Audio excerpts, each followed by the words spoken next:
Assalamualaikum warahmatullahi wabarakatuh. Salam sejahtera untuk kita semua.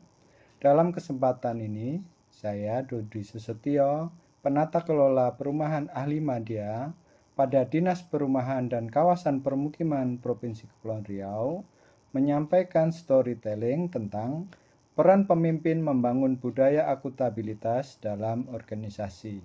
Video ini merupakan salah satu tugas individu dalam pelatihan kepemimpinan administrator yang diselenggarakan oleh pemerintah Provinsi Kepulauan Riau.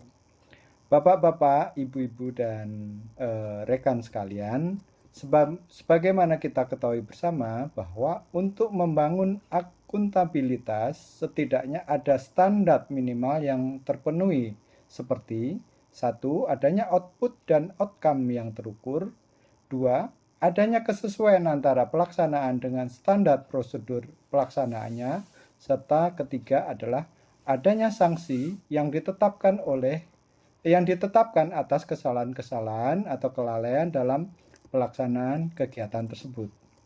Untuk itu, mari kita bahas satu persatu beserta contoh implementasinya. Yang pertama, terkait dengan output dan outcome yang terukur. Sebagaimana kita ketahui bersama bahwa output kinerja seorang ASN, khususnya pegawai negeri sipil, diukur dengan sasaran kinerja pegawai. Sasaran kinerja pegawai merupakan ekspektasi kinerja yang akan dicapai oleh pegawai setiap tahun. Penetapan dan klarifikasi ekspektasi dilakukan dengan mengacu pada perencanaan strategis, perjanjian kinerja unit kerja, organisasi dan tata laksana, rencana kerja pimpinan, kompetensi, keahlian, dan keterampilan pegawai, serta prioritas dalam rangka pencapaian kinerja organisasi, unit kerja, atau pimpinan di atasnya. Dalam Peraturan Menteri Pendayagunaan Aparatur Negara dan Reformasi Nomor 53 Tahun 2014 tentang petunjuk teknis, perjanjian kinerja, pelaporan kinerja, dan tata cara review atas laporan kinerja instansi pemerintah, perjanjian kinerja adalah lembar atau dokumen yang berisikan penugasan dari pimpinan instansi yang lebih tinggi kepada pimpinan instansi yang lebih rendah untuk melaksanakan program kegiatan yang disertai dengan indikator kinerja. Kinerja yang disepakati tidak dibatasi pada kinerja yang dihasilkan atas kegiatan tahun bersangkutan atau yang sering kita sebut sebagai output, tetapi termasuk kinerja pada tataran outcome yang seharusnya terwujud akibat kegiatan tahun-tahun sebelumnya. Tujuan penyusunan perjanjian kinerja ini antara lain sebagai dasar penilaian keberhasilan atau kegagalan pencapaian tujuan dan sasaran organisasi, dan sebagai dasar pemberian penghargaan dan sanksi, serta sebagai dasar dalam penetapan sasaran kinerja pegawai. Namun demikian, pejabat fungsional, terutama pejabat fungsional ahli madya, tidak menandatangani perjanjian kinerja sebagaimana pejabat struktural eselon 3.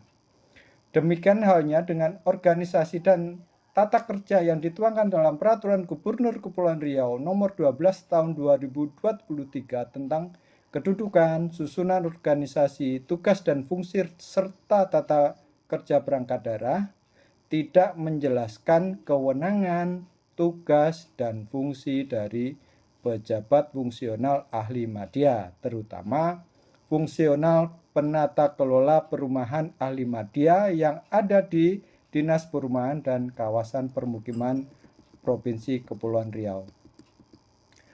Oleh karena itu, dalam penyusunan SKP untuk pejabat fungsional ahli madya perlu adanya referensi dan acuan lain sehingga SKP yang disusun mencerminkan harapan atas hasil kerja perilaku kerja pegawai dalam rangka pencapaian kinerja organisasi.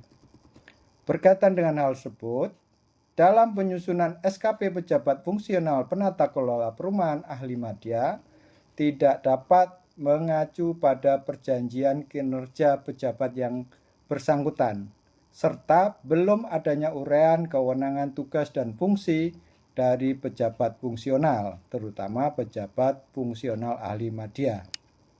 Namun demikian, Bapak Ibu sekalian, dengan telah ditetapkannya Peraturan Menteri Pendayagunaan Aparatur Negara dan Birokrasi Nomor 87 Tahun 2021 tentang jabatan fungsional penata kelola perumahan, terdapat referensi dalam penyusunan SKP, terutama terkait dengan kegiatan, tugas, jabatan fungsional penata kelola perumahan.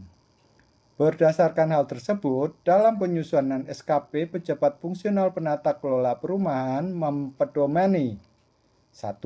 Rencana kerja pimpinan yang dituangkan dalam SKP atasan langsung yang menjabarkan tujuan dan sasaran perangkat daerah, perjanjian kinerja pimpinan, serta rencana hasil kerja atasan.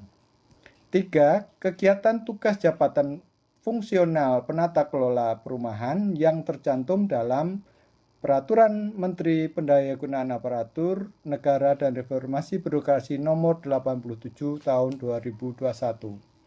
Dengan mempedomani hal tersebut, dalam penyusunan SKP Jabatan Fungsional Penata Kelola Perumahan, kinerja pegawai yang bersangkutan dapat diukur sesuai dengan kapasitas dan kompetensinya masing-masing pegawai, serta menghasilkan outcome dan output yang jelas dalam